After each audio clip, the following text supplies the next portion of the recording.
quando os jovens começam a divulgar a doutrina, né? Tão importante, né?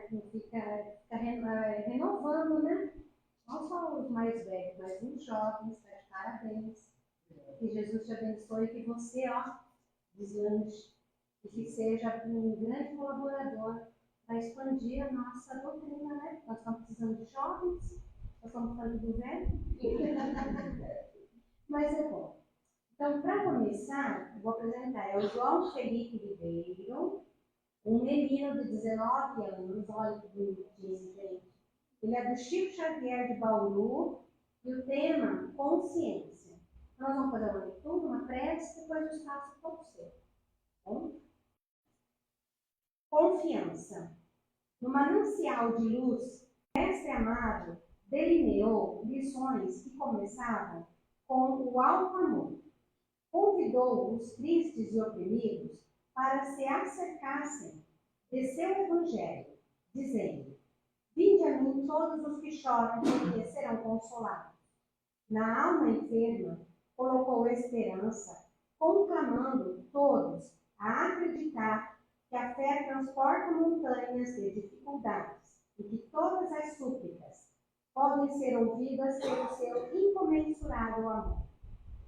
Ao coração aflito que se depara com os testemunhos redentores nas estradas pedregosas da existência, dizemos: não se acomode no desespero. Deixe a luz do amor de Jesus iluminar seus passos e agradeça as bênçãos recebidas. Olhe ao seu redor. Procure enxergar certas lágrimas que não aparecem nas faces. Enxugue-as com uma palavra amiga, um gesto de carinho, e verá que as dificuldades das provas dolorosas colocadas em seu caminho serão superadas. Se não hoje, amanhã, de forma parcial ou total. Pense que a dor que hoje o acompanha poderá ser amenizada com o clarão da bondade divina, que envolve os corações no momento da prece sincera. No elevo de convicção, busque o alto, e o Mestre responderá na acústica de seus sentimentos. Confie, eu estou aqui.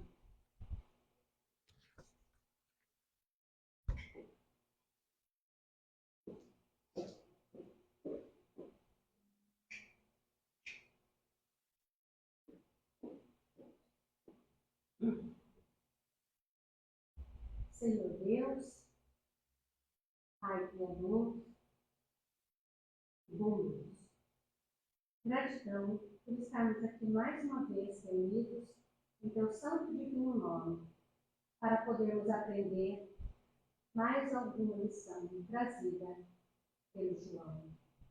Que a espiritualidade superior possa auxiliá-lo e que suas palavras caiam como bálsamo em nosso coração, nos auxiliando na nossa transformação e renovação, tão importantes para a nossa ascensão espiritual. Que as suas bênçãos e o seu amor envolvam a todos aqui presentes, para que todos sintam a tua presença através do Mestre Jesus.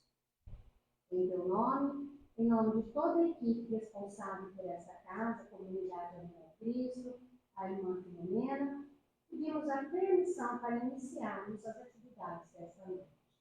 Assim seja.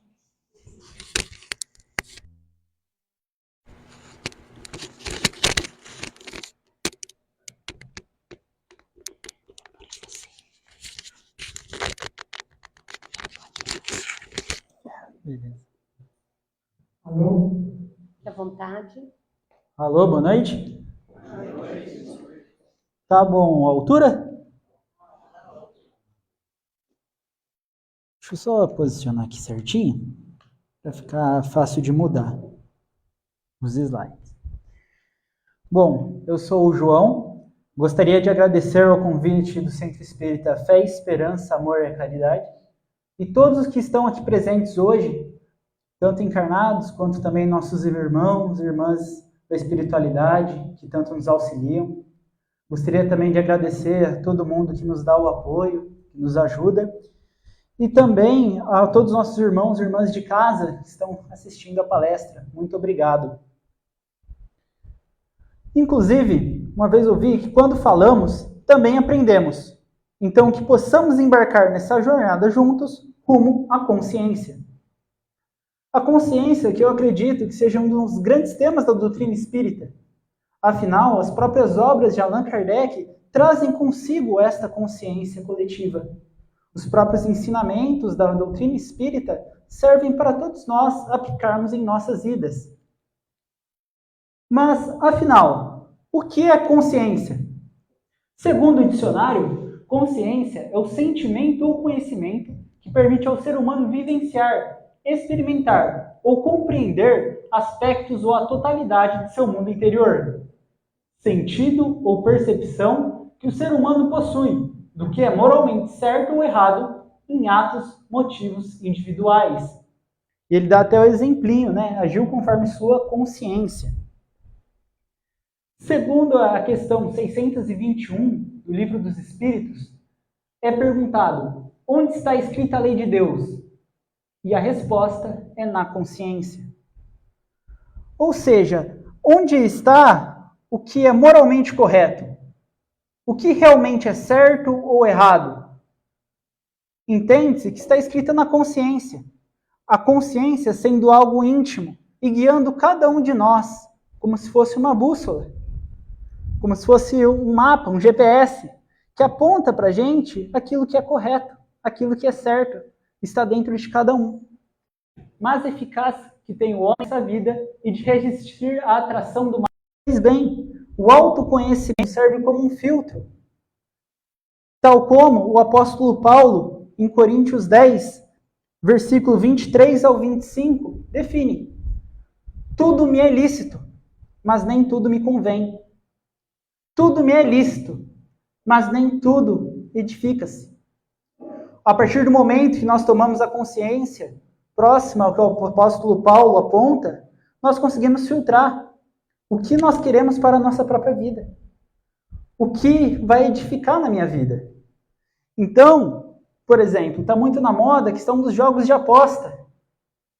Mas será que realmente convém ganhar dinheiro nas custas de alguém que está perdendo?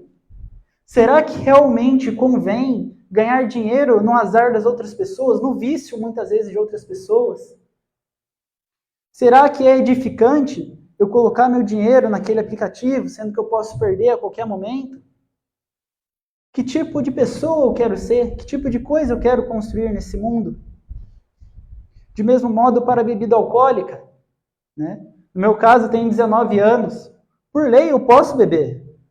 Mas será que realmente convém eu usufruir de uma substância que faz mal? Prejudica o fígado, prejudica os órgãos, prejudica o próprio psicológico do ser humano? É viciante? Então, a partir do momento que a gente toma consciência de quem nós somos e o que queremos para a nossa vida, nós conseguimos fazer essa filtragem. De mesmo modo, a questão 835, Allan Kardec pergunta se a liberdade de consciência é uma consequência da liberdade de pensar. E a resposta é: a consciência é um pensamento íntimo, que pertence ao homem como todos os outros pensamentos.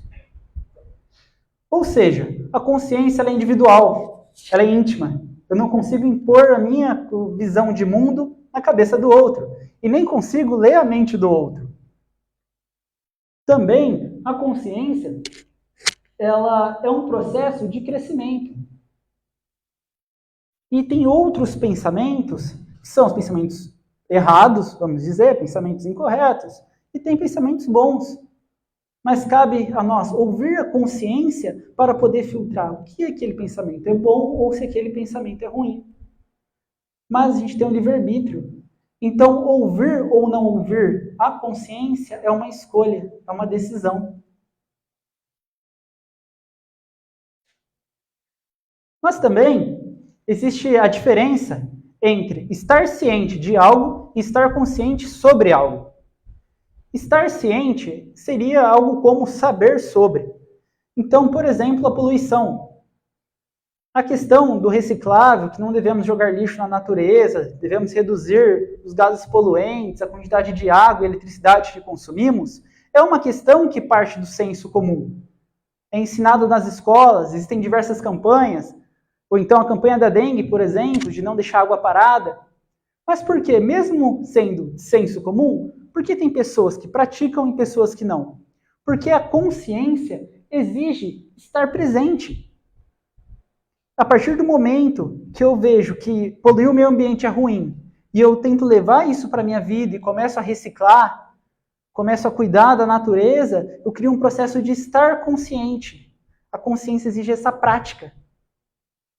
Então, muitas vezes a gente estuda vários temas em diferentes situações, em diferentes lugares, mas será que a gente leva isso para nossas vidas? A consciência exige isso.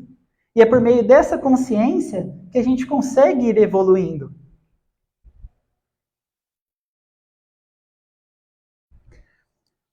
Por falar em evolução, a evolução, em paralelo, parece como se fosse uma escola. Existem diversas classes. A cada sala vai aumentando a complexidade, as matérias, as dificuldades.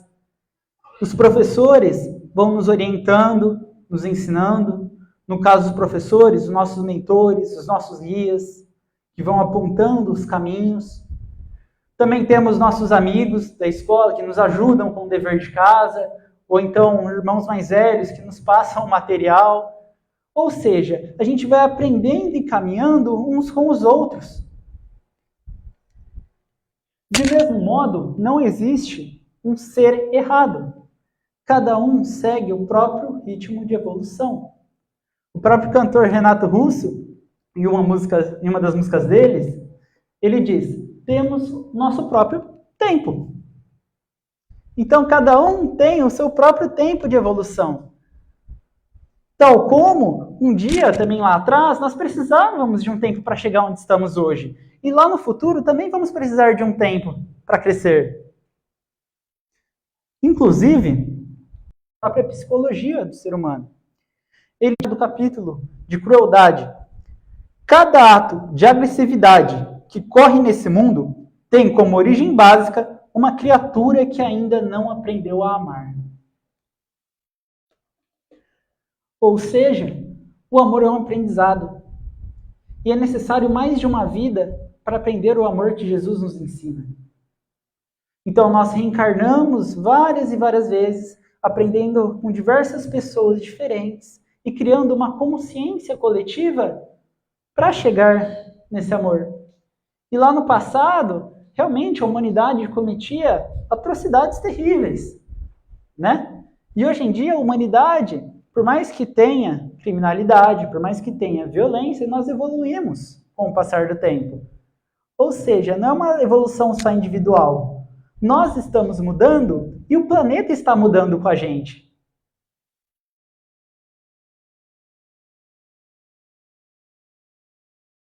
O sociólogo Émile Durkheim, ele vai falar que existem instituições sociais que vão ajudar ali na formação do ser. Essas instituições sociais, religião, dentre outras. Em paralelo, o Emmanuel diz: a ideia esclarece, o sentimento cria, a palavra edifica e o exemplo arrasta. Então, para fazer uma conscientização, é necessário que as próprias instituições sociais deem não só a informação, mas o exemplo para as pessoas, para o indivíduo. Escuta-se muito que os filhos tendem a cometer os mesmos erros dos pais, porque é muito comum o filho escutar em casa: faz o que eu falo, mas não faça o que eu faço. Essa frase não denota carga de exemplo.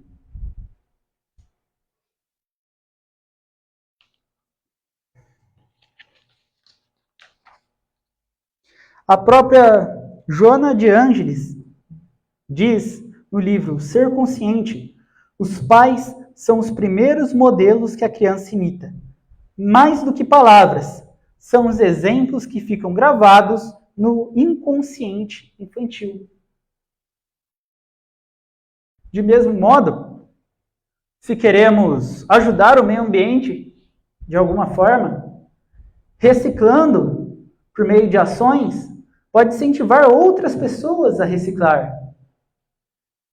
Se eu não quero que meu filho fale palavrão, não vai adiantar muito ele ficar falando palavrão dentro de casa.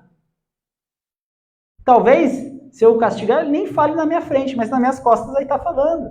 Porque essa é a realidade que ele aprendeu a conviver.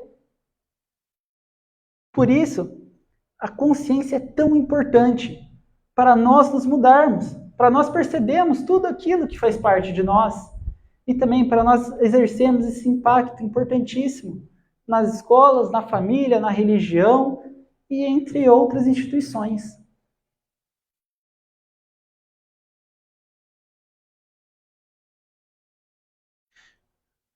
De mesmo modo, o psicólogo humanista Carl Rogers diz: o paradoxo curioso é que quando eu me aceito como eu sou, então eu mudo. Para mudar, nós temos que olhar para dentro de nós, reconhecer nossos pontos fracos e fortes. O problema não está somente no externo, no outro, está no interno. E a partir do momento que eu corrijo o interno, eu consigo começar a fazer ações como exemplo.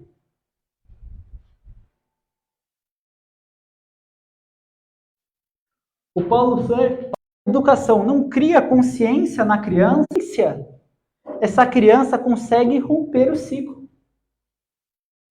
Porque a mentalidade dela evolui. Ela não vai querer oprimir. Ela vai querer fazer diferente para que ninguém tenha que sofrer o que ela sofreu.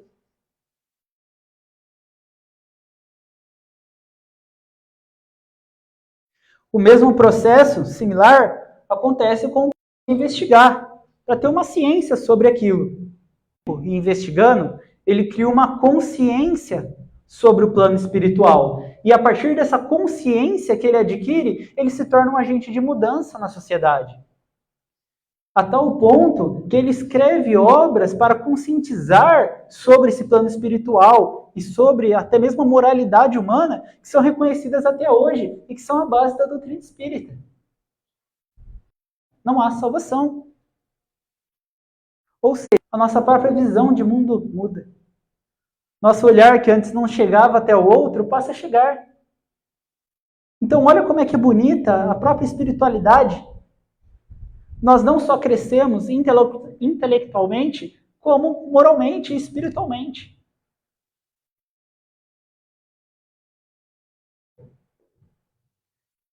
De mesmo modo, é muito importante. Vamos supor que o Brasil hoje pare de poluir. Existe tempo, existe mudança, transformação, reforma íntima de cada um. O próprio Mestre Jesus, ele ensinou coisas para a gente há cerca de 2025 anos atrás. E até hoje nós não conseguimos trazer consciência de todos os seus ensinamentos. A gente tenta, a gente vai em busca, a gente está tentando evoluir, mas a consciência é um processo demorado, gradual. E também por isso é necessário educar a próxima geração, conscientizá-los, para que eles possam ir fazendo diferente. E também tem a fábula do beija-flor. Alguém já ouviu? Que está pegando fogo na floresta? Já? Ah, então tá batido, então tá repetido. Ah, desculpa. Mas é similar à história do beija-flor. Tá pegando fogo na floresta. O beija-flor tá indo no riozinho, pegando a aguinha com o biquinho e levando para apagar o fogo. Os outros animais questionam ele. Ah, o que você está fazendo? É inútil, não adianta, você é muito pequeno. E ele fala que se cada um fizesse a sua parte, o estrago seria bem menor. Talvez o incêndio até tivesse apagado. Então, se cada um fizesse a sua parte na hora de cuidar do meio ambiente, estaria tudo certo. Se cada um fizesse a sua parte na hora de ter empatia com o próximo, não teria briga de trânsito, por exemplo. Ou então, se todo mundo respeitasse as leis de trânsito. Então, existem várias ações, tanto micro quanto macro, que nós podemos ir fazendo a nossa parte.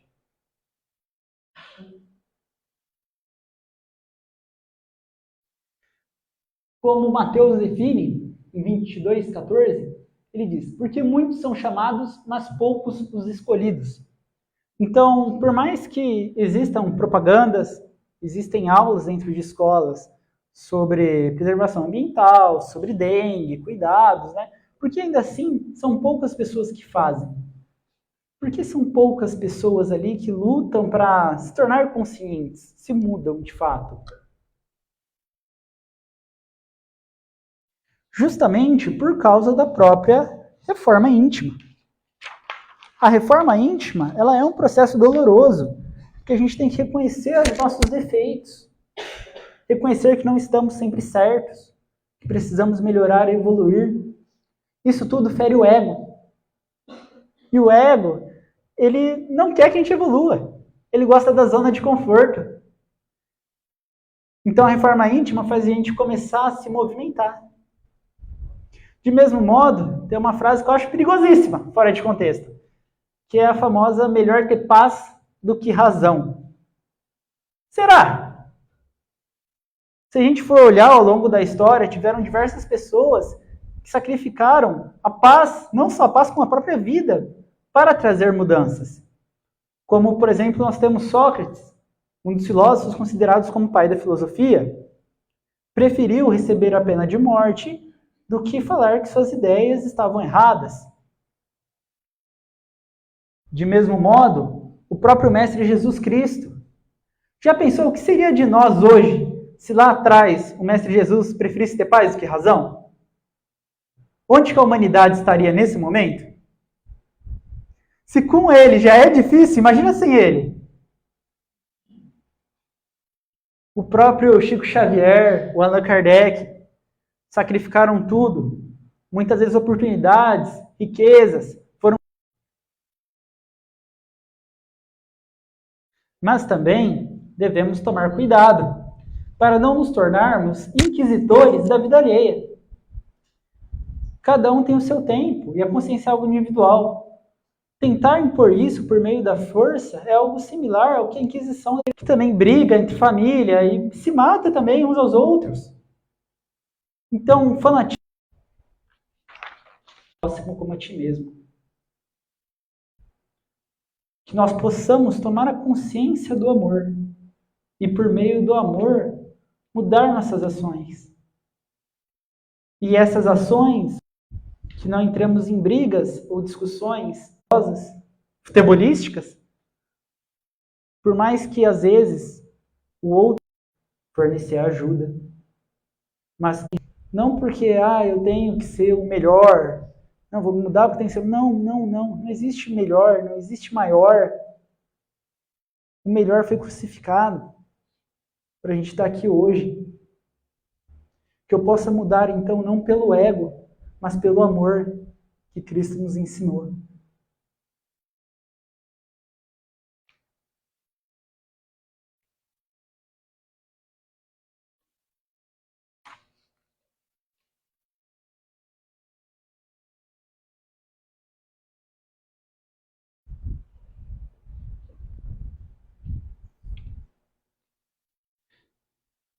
Segundo Mateus, em 6:24, ninguém pode servir a dois senhores, porque ou há de odiar um e amar o outro, ou se dedicará a um e desprezará o outro. Não podeis servir a Deus e a Mamon. Mamon, no caso, seria o sinônimo de riqueza. Então, não se pode servir a Deus e a riqueza. Quando nós perguntamos para as pessoas, eu até parafrasear um pouco um palestrante lá do Chico Xavier, não sei se vocês conhecem, o Tato, ele vira e mexe e vai lá, ele faz um monte de... Conhece, né? Ele disse em uma das palestras que as pessoas geralmente buscam ali por riqueza, beleza, fama, poder. Mas quando a gente pergunta para essas pessoas qual é o maior símbolo delas, elas falam Jesus, Chico, Allan Kardec. Justamente pessoas que abriram mão da fama, da beleza, da riqueza, do poder. Então, a gente vê muito na internet mesmo, né? Vídeos falando meditação, vibração para ganhar dinheiro. Mas até onde Isso é saudável? A meta não deveria usar da meditação, que é uma ferramenta espiritual, para chegar ao amor de Cristo? Então, eu estou trabalhando para quem? Estou servindo a quem?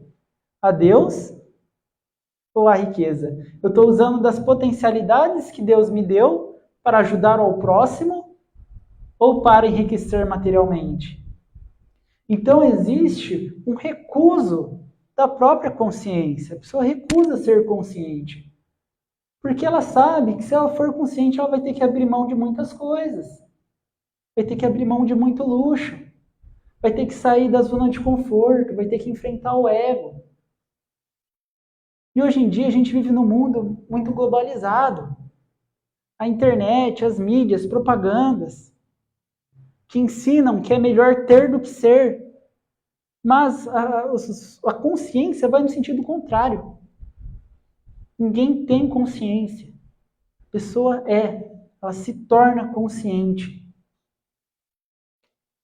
Então, que tipo de pessoa nós queremos ser? E o que estamos dispostos a abrir mão? Será que estamos dispostos a abrir mão de fama, de riqueza, de poder, para evoluir, para crescer?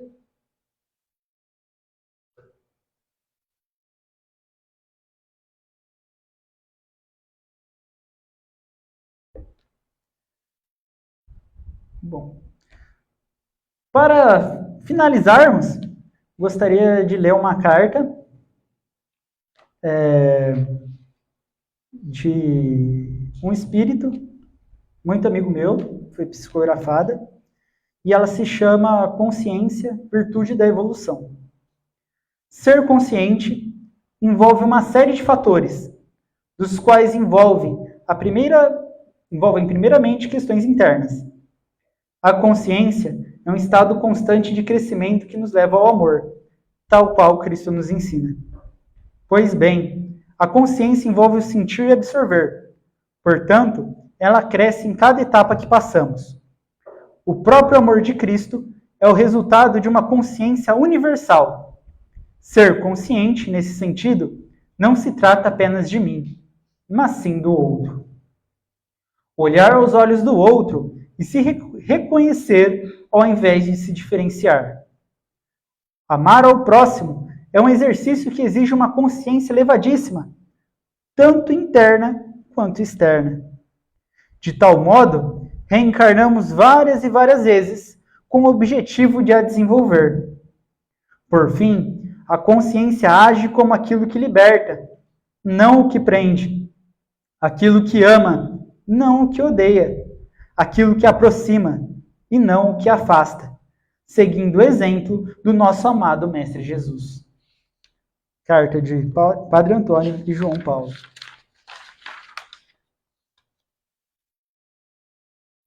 Ou seja, que possamos aproximarmos uns aos outros por meio da consciência. Que possamos deixar de lado o julgamento, as repreensões e seguir os ensinamentos do Mestre Jesus Cristo.